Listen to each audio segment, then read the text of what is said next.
Bien le bonjour. Je suis présentement devant le consulat d'Espagne à Montréal.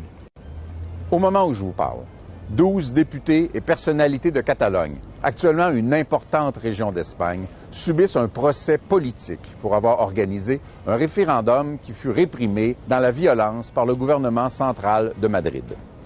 À ces accusés s'ajoute le président qu'ont légitimement élu les Catalans le 21 décembre 2017, Carles Puigdemont, actuellement en exil à Bruxelles, en Belgique.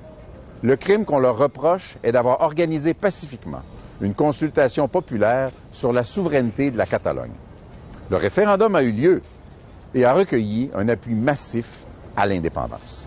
L'enjeu central doit redevenir l'indépendance de la Catalogne, mais d'abord, la communauté internationale doit reconnaître que les Catalans, comme tous les peuples, ont droit à leur autodétermination, comme il l'est reconnu dans la Charte des Nations unies. De plus, il est inacceptable que dans un État à prétention démocratique, on réprime l'organisation d'une consultation populaire ou que l'on condamne des élus pour ce seul crime.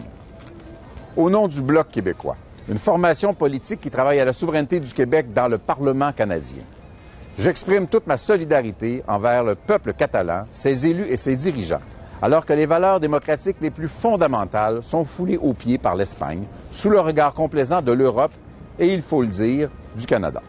Je vous prie, amis catalans, de recevoir les amitiés sincères et inébranlables des souverainistes du Québec qui vous rejoindront bientôt parmi les nations indépendantes du monde.